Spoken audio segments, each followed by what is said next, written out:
नमस्कार, मैं हूं तनुजा। आप देख रहे हैं सुरागीलाल न्यूज चैनल का उत्तराखंड बुलेटिन। आइए नजर डालते हैं आज की फटाफट खबरों पर। रामनगर में 3 अवैध मजारों पर प्रशासन का बुलडोजर। रामनगर में 16 वर्षीय किशोर ने फांसी लगाकर की आत्महत्या। भारत नेपाल सीमा का निरीक्षण, आईजी ने सुनी जन समस्याएं। नो पार्किंग व नियम तोड़ने वालों पर पुलिस की बड़ी कार्रवाई। हाई वोल्टेज से फूके लाखों के उपकरण, ग्रामीणों ने की मुआवजे की मांग। मूसलाधार बारिश से ऑल वेदर सड़क ठप। रामनगर में पीएनजी पीजी कॉलेज में पिछले 5 सालों से छात्रों की संख्या लगातार घट रही है। रुद्रपुर के जिला सभागार में खाद्य सुरक्षा समिति की हुई तिमाही बैठक। पूर्ति निरीक्षक पर कार्रवाई। अवैध कच्ची शराब पर वन विभाग की बड़ी कार्रवाई। सड़क सुरक्षा को लेकर रामनगर में जागरूकता कार्यक्रम। आइए अब देखिए खबरें विस्तार से। रामनगर में प्रशासन ने अवैध मजारों पर बड़ी कार्रवाई की है। लुटाबड़, शिवलालपुर, रियूनिया और चोरपानी इलाके में बनी 3 मजारों को प्रशासन ने बुलडोजर से ध्वस्त कर दिया। ये सभी मजारें नाप भूमि पर बनाई गई थी और किसानों की शिकायत पर कार्रवाई हुई है। कार्रवाई के दौरान एसडीएम, तहसीलदार, पुलिस और राजस्व टीम मौजूद रही। अब तक रामनगर में 20 से ज्यादा अवैध मजारों को हटाया जा चुका है। स्थानीय लोग इस कदम का स्वागत कर रहे हैं और इसे सरकारी भूमि की सुरक्षा के लिए जरूरी बता रहे हैं।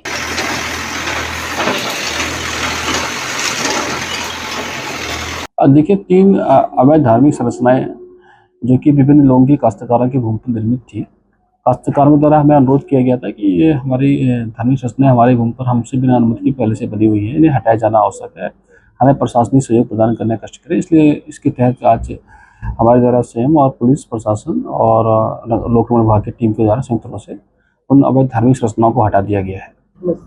ये धार्मिक संरचनाएं जो है एक लुटाबड़ में स्थित थी, एक शिवलालपुर रिवनिया में थी और तीसरी चोरपानी क्षेत्र में अवस्थित थी और जिनका कोई धार्मिक महत्व भी नहीं था। अभी तक लगभग 20 से अधिक धार्मिक अवैध संरचनाओं को हटाया गया है जो कि अवैध तौर से स्थित। रामनगर के गुल्लरभट्टी नई बस्ती क्षेत्र से एक दर्दनाक घटना सामने आई है। यहाँ 16 वर्षीय किशोर फैजल पुत्र नूर अली ने फांसी लगाकर आत्महत्या कर ली। घटना से परिवार में कोहराम मच गया और इलाके में सनसनी फैल गई है। परिजनों के अनुसार फैजल ने घर में ही फंदा लगाकर जान दे दी। जब तक परिवार को पता चला, देर हो चुकी थी। सूचना पर पहुंची पुलिस ने शव को कब्जे में लेकर पोस्टमार्टम के लिए भेज दिया। आत्महत्या के कारणों का अभी पता नहीं चल सका है। नई बस्ती गुल्लरघट्टी में एक बालक जिसकी उम्र 16 साल है और उसने पारिवारिक कलह के दौरान आत्महत्या कर ली, फांसी लगाकर। शव को कब्जे में लेकर पोस्टमार्टम हेतु भिजवा दिया है और पूरे मामले की जांच में अभी आए थे। एक पेशेंट फैजल नाम है उनका, 16 साल उम्र है। गुल्लरघट्टी नई बस्ती के रहने वाले हैं वो। तो हमारे पास तो मृत अवस्था में आए हैं अभी वो। बाकी पुलिस को बुला दिया गया, इन्फॉर्मेशन दे दी है, पुलिस आ गई है, अपना कार्रवाई कर रही है। वो पोस्टमार्टम के लिए बॉडी पुलिस को हैंडओवर कर दी गई है। नेपाल में फैली हिंसा के बीच कुमाऊं आईजी रिधिम अग्रवाल खटीमा पहुंची और भारत नेपाल सीमा का जायजा लिया। उन्होंने कोतवाली खटीमा में जनता दरबार लगाकर लोगों की समस्याएं सुनी और समाधान के लिए अधिकारियों को निर्देश दिए। आईजी ने कहा कि नेपाल की स्थिति को देखते हुए सीमांत इलाकों में सुरक्षा कड़ी कर दी गई है और सभी पुलिस चौकियां हाई अलर्ट पर हैं। हालात सामान्य होने तक यह सतर्कता जारी रहेगी।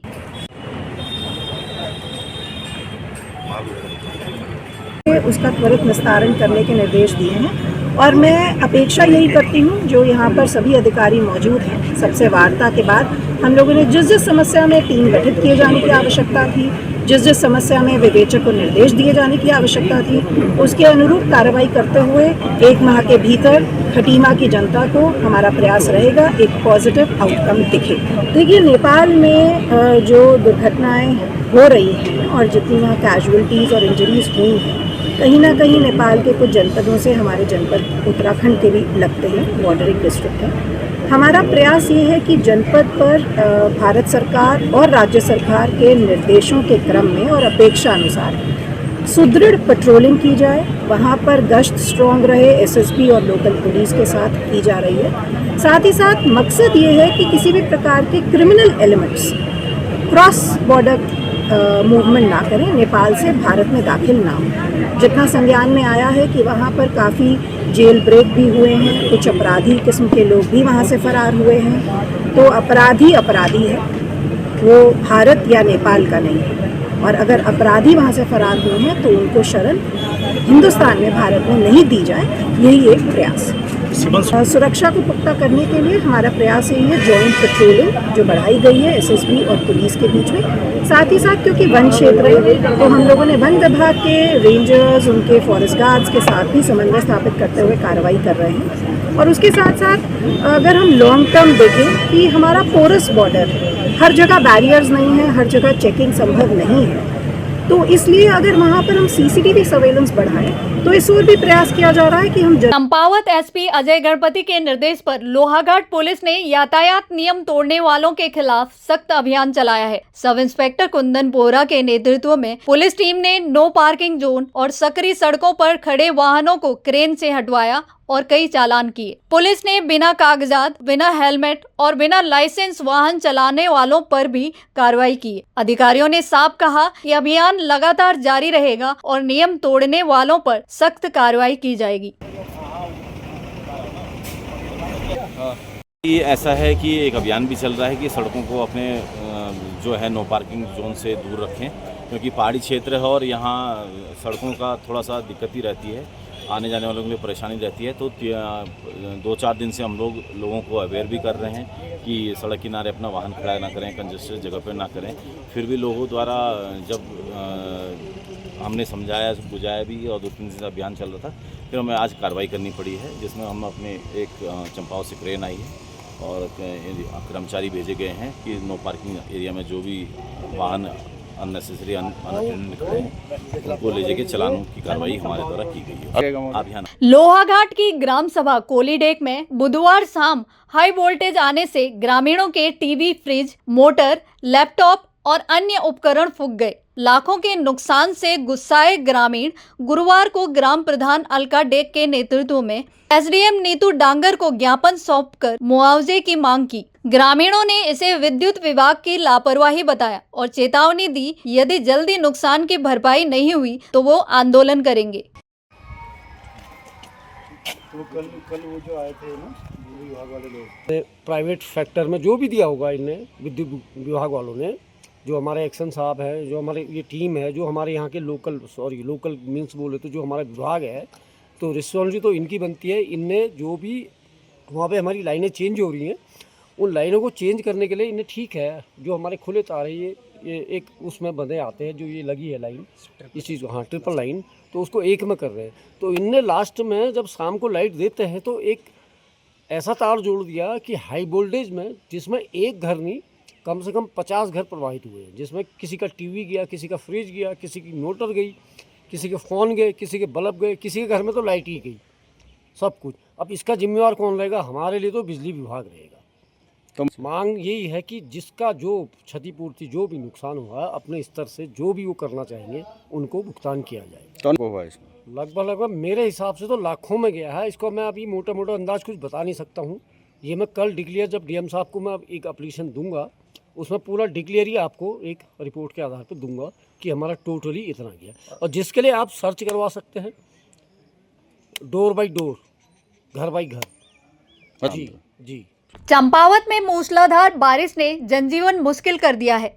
टनकपुर पिथौरागढ़ राष्ट्रीय राजमार्ग बस्तिया स्वाला और टिफिन टॉप के पास भारी मलबा आने से फिर से बंद हो गया। 12 दिन की कड़ी मशक्कत के बाद सड़क खुली थी, लेकिन महज 4 दिन में ही यातायात फिर से ठप हो गया। लोगों में नाराजगी है क्योंकि रोडवेज बसों का संचालन शुरू हुए 14 दिन भी नहीं हुए थे। ग्रामीण मार्ग ककराली गेट, ठूलीगांठ, छतकोट, ललुआ पानी और गलवा गांव देवली माफी भी बंद पड़े हुए हैं। प्रशासन ने लोगों से अपील की है, अनावश्यक यात्रा से बचें और बारिश भूस्खलन संभावित क्षेत्रों में सतर्क रहें।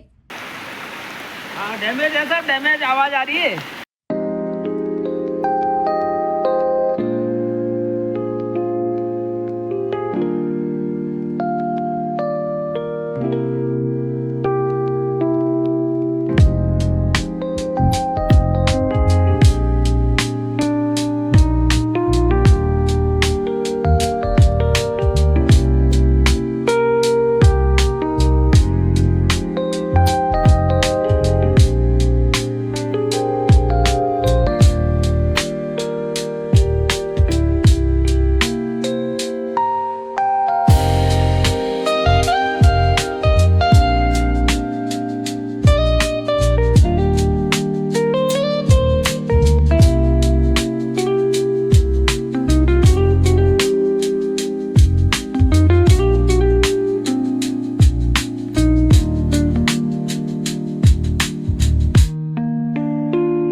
चाय तो एक साथ होनी चाहिए, सब लोग एक साथ बैठना ही नहीं चाहते।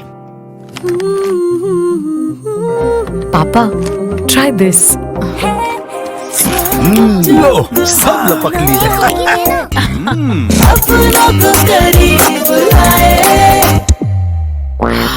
ये क्या हाल कर दिया है रूम का? बस कल से चाय। कल से चाय मेरे रूम में। देवर पान नमकीन। अपनों को रामनगर के पीएनजी पीजी कॉलेज में पिछले 5 सालों से छात्र संख्या लगातार घट रही है। वर्ष 2020 और 21 में जहां 5,079 छात्र छात्राएं नामांकित थे, वहीं 2024 और 25 में यह संख्या घटकर 4,593 रह गई। महाविद्यालय के प्राचार्य डॉक्टर MC पांडे का कहना है कि नए कॉलेजों के खुलने से टेक्निकल एजुकेशन की ओर बढ़ती रुचि और युवाओं का जल्दी रोजगार की तलाश में निकल जाना इस गिरावट का प्रमुख कारण है। उन्होंने बताया, लड़कों की संख्या में गिरावट ज्यादा दर्ज की गई, जबकि छात्राओं की संख्या तुलनात्मक रूप से स्थिर है। डॉक्टर पांडे ने कहा, शिक्षा के इस बदलते परिदृश्य पर गंभीर अध्ययन की आवश्यकता है ताकि क्षेत्रीय शिक्षा का संतुलन और गुणवत्ता बनी रहे। रामनगर महाविद्यालय में या किसी अन्य महाविद्यालय की भी बात करें तो कुछ इसी तरह के ट्रेंड्स आपको दिखाई देंगे। ये सिर्फ इसी क्षेत्र की बात नहीं है, इसके बहुत सारे कारण हैं और उसको बड़े विस्तार से समझने की ज़रूरत है। पहला कारण तो आप ये मान सकते हैं कि जो नए कॉलेजेस जब खुलने लग जाते हैं तो पुराने कॉलेजों की एक स्ट्रेंथ का वो लोड शेयरिंग करते हैं। तो नए कॉलेजेस में जैसे जैसे स्ट्रेंथ बढ़ती है, नए क्षेत्रों के लोग अपने आसपास के कॉलेजेस में एडमिशन लेना पसंद करते हैं। केवल वो बच्चे जो कि जहाँ जो छोटे कॉलेजेस में सब्जेक्ट अवेलेबल नहीं है वही बड़े पीजी कॉलेजेस तक आते हैं। इसके अलावा भी अगर आप देखें तो जो एडमिशन में कमी आई है उसके कुछ कारण ये भी हमें दिखते हैं कि कुछ लोग जो कन्वेंशनल एजुकेशन है इससे थोड़ा सा दूर हो रहे हैं और वो या तो टेक्निकल एजुकेशन में और या फिर सीधे एम्प्लॉयमेंट में जाने के इच्छुक दिखाई देते हैं। तो इसका ज़्यादा असर बॉयज़ पे पड़ा है, क्योंकि बॉयज़ अपने फैमिली का क्योंकि ज़्यादा फाइनेंशियल हेल्प करने के इच्छुक होते हैं तो वो इंटर करने के बाद कहीं ना कहीं जॉब की तलाश में निकल जाते हैं। तो इसकी वजह से बॉयज़ में ये कमी बहुत तेज़ी से हुई है गर्ल्स के मुकाबले, और इसीलिए आप देखेंगे कि इन कॉलेजेस में जो गर्ल्स और बॉयज़ का रेशियो था वो भी लगातार बदल रहा है। क्योंकि पहले जैसे रामनगर कॉलेज का ही लें तो अगर 100 स्टूडेंट्स बॉयज़ थे तो 155 गर्ल्स हुआ करती थी 5 साल पहले, और अब ये नंबर बढ़कर के 175 पहुंच गया, यानी कि 100 अगर बॉयज़ हैं तो 175 लड़कियां होंगी। तो इस तरह से रेशियो में चेंजेस इसलिए आए हैं कि बॉयज़ का ड्रॉप आउट ज़्यादा हुआ है और गर्ल्स का उसके मुकाबले कम हुआ है।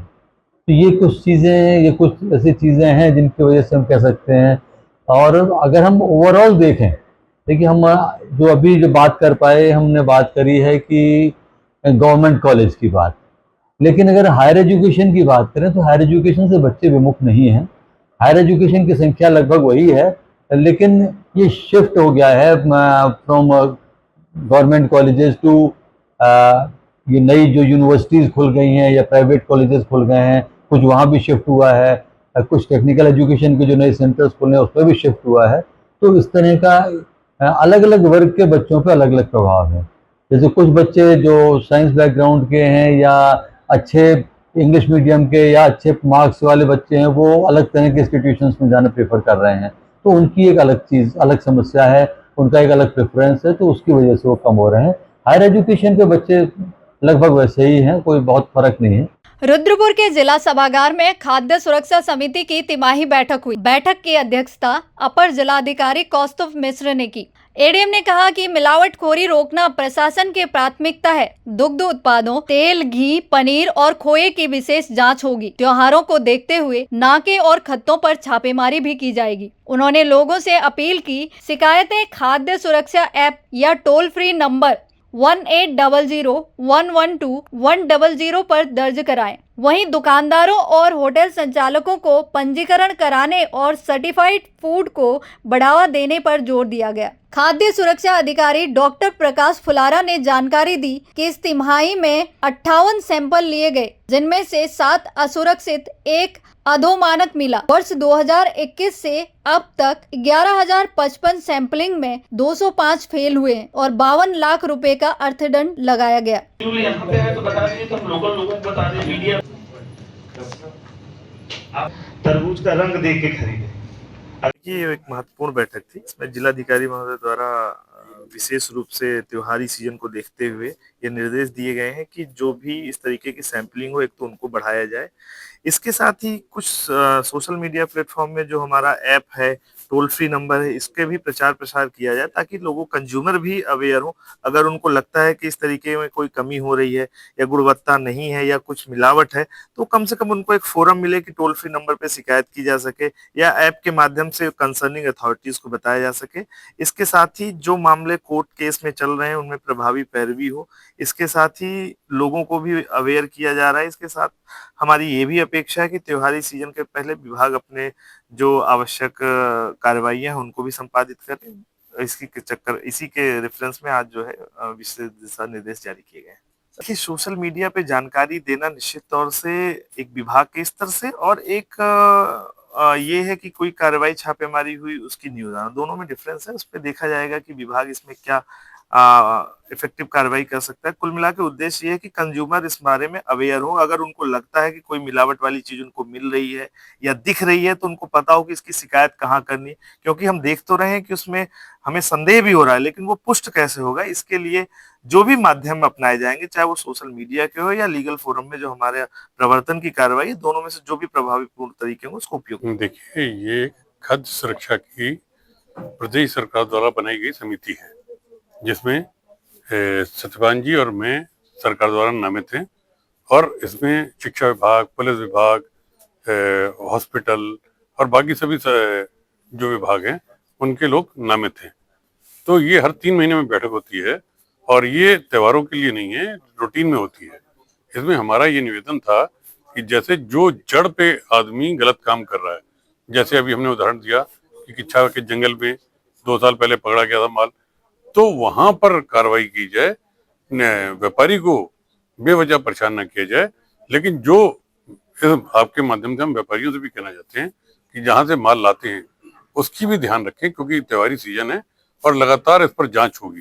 तो हमें भी सतर्क रहना चाहिए ताकि किसी भी प्रकार का व्यापारी पर परेशानी ना आए, और उपभोक्ता होने के नाते हमें अच्छा और स्वस्थ खाने की चीजें मिल सके। रुद्रपुर में समय पर कार्यालय नहीं पहुंचने वाले पूर्ति निरीक्षक पर बड़ी कार्रवाई हुई है। जिला पूर्ति अधिकारी विनोद कुमार तिवारी ने तुरंत प्रभाव से निरीक्षक को जयपुर से हटाकर जिला आपूर्ति विभाग में संलग्न कर दिया है। बताया जा रहा है कि संबंधित निरीक्षक के खिलाफ लंबे समय से शिकायतें मिल रही थी। इससे आम जनता में नाराजगी बढ़ रही थी। मामले की गंभीरता को देखते हुए अधिकारी ने बिना देर किए कार्रवाई की। साथ ही सभी कर्मचारियों को सख्त निर्देश दिए कि वे समय से कार्यालय पहुंचे और यदि फील्ड में जाएं तो तत्काल सूचना दे। आदेश का पालन न करने पर कठोर कार्रवाई की चेतावनी दी गई।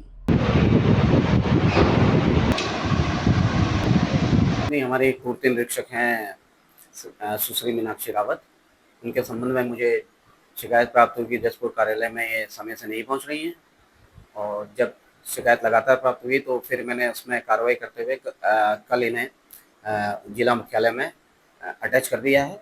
अब ये जिला मुख्यालय में अटैच रहेंगी और यहाँ जो भी इन्हें कार्य दिया जाएगा उसे ये करेंगे। ये जसपुर में तैनात थी अभी तक, और 2-3 बार मुझे शिकायत प्राप्त हो गई थी, और न्यूज़ चैनल के माध्यम से भी जब मुझे शिकायत प्राप्त हुई तो मैंने उसको सीरियसली लेते हुए त्वरित रूप से कार्रवाई करते हुए उन्हें जिला पूर्ति कार्यालय उधमसिंह नगर में संबद्ध कर दिया है। क्योंकि हमारे कर्मचारी फील्ड का काम भी देखते हैं, तो उनसे अपेक्षा यह है कि जब भी वे फील्ड से फ्री हो जाएं तो तुरंत अपने कार्यालय पहुंचें और जो भी निर्धारित समय है उसमें पूरे समय कार्यालय और फील्ड में बने रहें। जसपुर क्षेत्र में वन विभाग ने अवैध कच्ची शराब कारोबार पर बड़ी कार्रवाई की। दक्षिणी जसपुर रेंज के शिवराजपुर बीट प्लांट नंबर 5 में विभागीय टीम ने छापेमारी कर 2 भट्टियां तोड़ी और करीब 200 लीटर लहन नष्ट किया। मौके से शराब बनाने के उपकरण भी बरामद किए गए। वन क्षेत्राधिकारी पतरामपुर महेश सिंह बिस्ट के नेतृत्व में हुई इस कार्रवाई से शराब माफियाओं में हड़कंप मच गया। वन विभाग ने कहा कि ऐसी कार्रवाई आगे भी की जाएगी।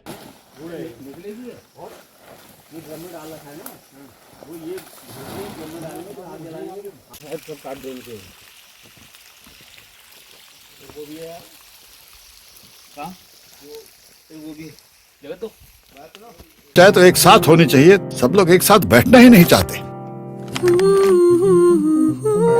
पापा ट्राई दिस। लो सब लपक लिए।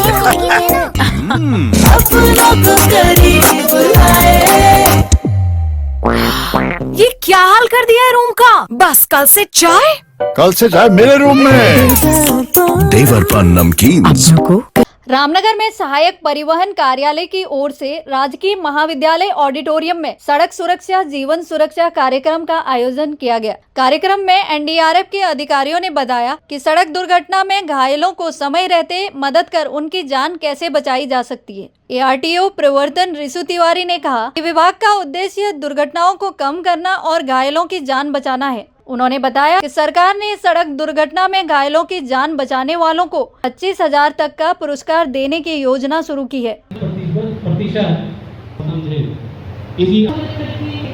जी बिल्कुल, सड़क सुरक्षा के दृष्टिगत हमने जो है आज first responder training PNG college में जो है वो आयोजित की है और यहाँ पे फर्स्ट एनडीआरएफ के भी जो है टीम मौजूद है जो कि फर्स्ट रिस्पॉन्डर ट्रेनिंग दे रही है, सारे बच्चों को दे रही है। एनसीसी के बच्चे हैं, कॉलेज के बच्चे हैं, चालक परिचालक हैं, तो इन सबको जो है ट्रेनिंग दी जा रही है कि जब एक्सीडेंट हो जाए तो उस समय पे किस तरीके से लोगों की जान बचाई जा सकती है।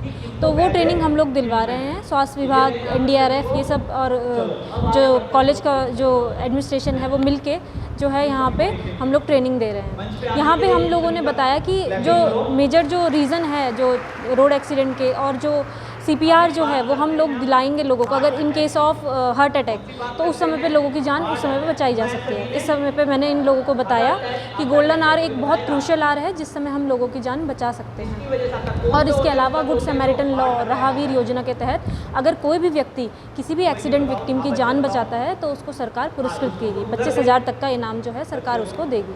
तो इस तरीके की हम अवेयरनेस जो है बच्चों को और चालक परिचालक को अपने माध्यम से दे रहे हैं ताकि हम सड़क सुरक्षा में काफ़ी बेहतर प्रदर्शन कर सकें। और परिवहन विभाग का हमेशा मोटिव ही रहा है रोड सेफ्टी, तो उसके लिए हम और ज़्यादा जो है आगे मेहनत करेंगे और रोड सेफ्टी के दृष्टिगत हम लोग रोड एक्सीडेंट्स के लिए बहुत सारे प्रयास आगे भी करते रहेंगे।